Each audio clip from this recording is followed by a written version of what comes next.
ao trabalho ou voltar para casa utilizando o transporte público, ir a festas, shows, para curtir o fim de semana com os amigos. São situações, gente, tão corriqueiras, não é? Mas que muitas vezes podem se tornar um pesadelo, principalmente para as mulheres. O direito de ir e vir, garantido pela Constituição, violado, porque muitas vezes elas ou nós somos importunadas com toques indesejados pelo corpo em locais públicos, né? Como eu disse, que vão desde o transporte até a festas. A gente não tem sossego. Nós vamos saber o que é o crime de importunação sexual, como ele se caracteriza, o que diz a lei e como denunciar. Eu vou conversar agora com a advogada criminalista, né, Bruna Ferreira, que está aqui comigo. Bruna, muito obrigada por ter vindo, viu?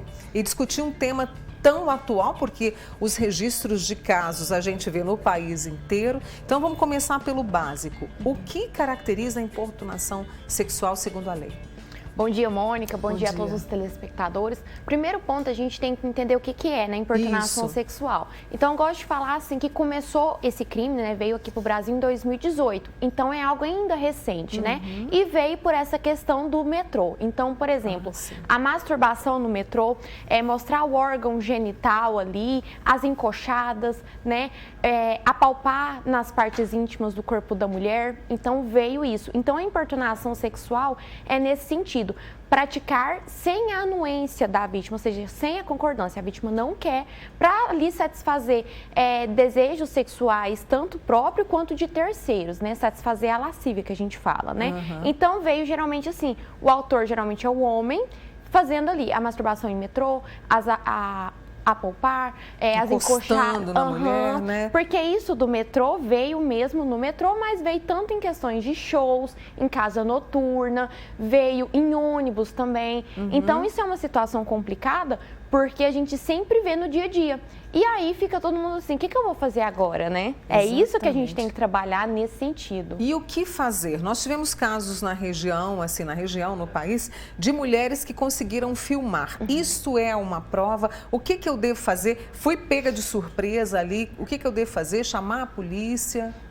Isso a gente sempre fala, se der para registrar, muito bom, valeu. Se não, a gente tem que gritar, basicamente é isso, né? Porque assim, geralmente essas situações, quando tá muito lotado, por exemplo, um transporte público ou algo nesse sentido, às vezes as pessoas andam muito desligadas, isso também eu observo muito. Todo mundo no seu mundo, sem observar o seu redor. Então, eu sempre falo, gente, vamos observar, por quê?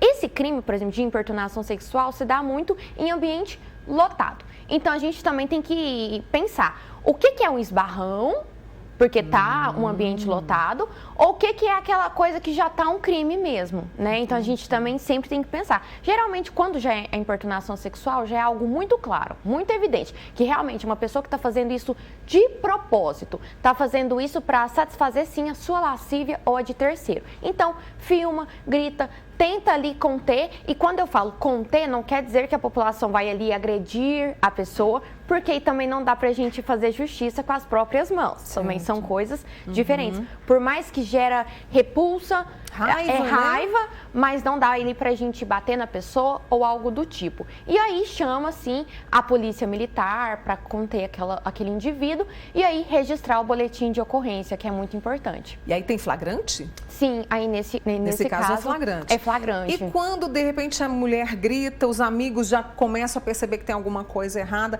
mas esse meliante foge. E aí, como garantir as provas, Bruna? Então, aí nesse caso é a mesma coisa. Chama, sim, a polícia militar, tem que fazer o boletim de ocorrência. Então, se lembrar qual que era a roupa que o indivíduo estava usando, qual que era o comportamento dele, enfim, para a polícia começar ali a investigação. Mas o boletim de ocorrência tem que fazer. E eu acho um ponto muito importante aqui, comentar que às vezes a pessoa fica assim, mas vai ser só mais um boletim de ocorrência, eu vou perder meu tempo na delegacia e não vai resolver.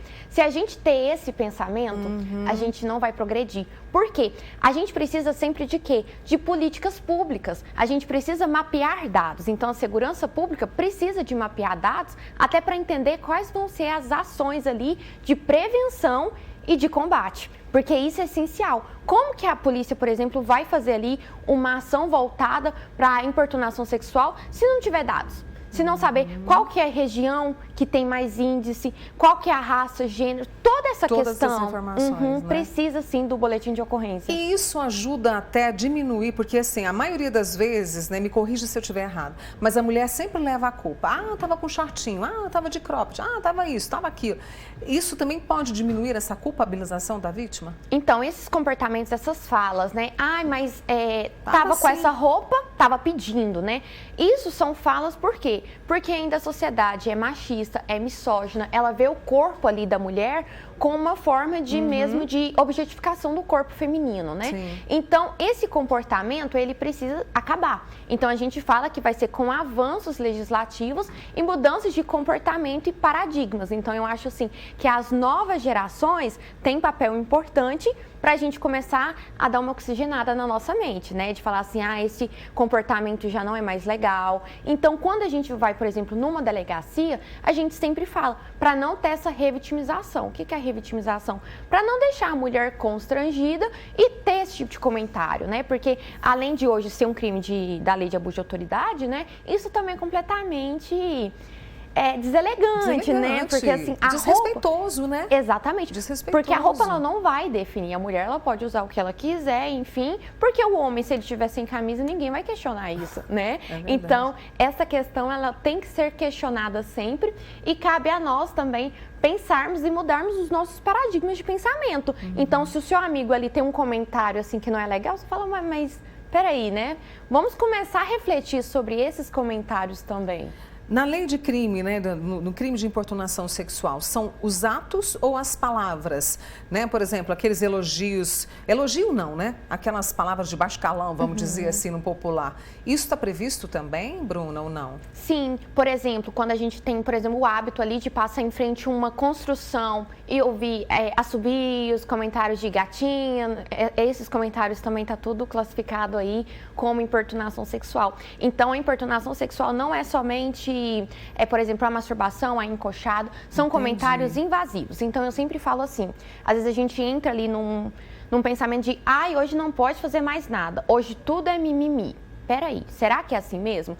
O que é considerado crime e o que não é? Se o outro não pediu a sua opinião, se o outro tá ali constrangido, eu acho que a gente tem que rever sempre as nossas falas, os nossos comportamentos. Então, eu falo assim, que é bacana ter a lei, é óbvio que é muito importante, mas a gente também precisa pensar o nosso comportamento. Então, talvez o que era aceitável, exatamente, educação, talvez o que era aceitável ali há 10 anos atrás, hoje, não pode. Então, essa nova cultura, essa nova geração que eu acho que é sempre assim, a efetivação, né, de direito das mulheres, né, de criar ali a autonomia e a liberdade. Rapidamente, protocolo não é não, que a gente percebe em muitos estabelecimentos também, justamente para facilitar a denúncia. Exatamente. Hoje o protocolo não é não veio de uma lei em 2023, trazendo diretrizes aí para bares, restaurantes, casa noturna, criarem ali mecanismos de prevenção e combate a qualquer tipo de violência contra a mulher. Então, por exemplo, se a mulher ali foi agredida ou foi vítima de importunação sexual, é colocado que pelo menos um membro daquela equipe precisa ter um curso sobre isso para acolher a vítima, para não ter revitimização. E um ponto importante é se naquele estabelecimento tiver câmeras de segurança, precisa resguardar essas imagens por um período mínimo de 30 dias. Então, assim, isso é a chave. Por quê? Crimes contra a dignidade sexual geralmente acontecem ali onde não vai ter testemunhas. Né? E já é difícil provar um crime contra a dignidade sexual. E aqui vai importunação sexual, um estupro, por exemplo, um assédio. Então, a palavra da vítima tem importância nesses casos, né?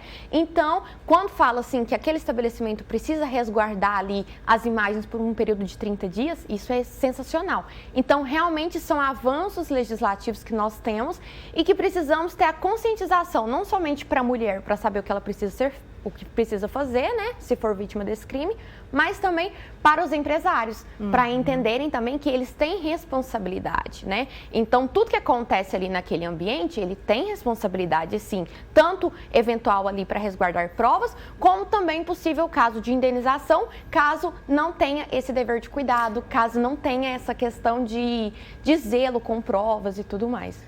Tem mais uma pergunta aqui, vou te pedir um pouquinho para você me ajudar com uma objetividade. Uma senhora me perguntando, Mônica, como denunciar importunação sexual sem prova e quando foi cometida pelo patrão?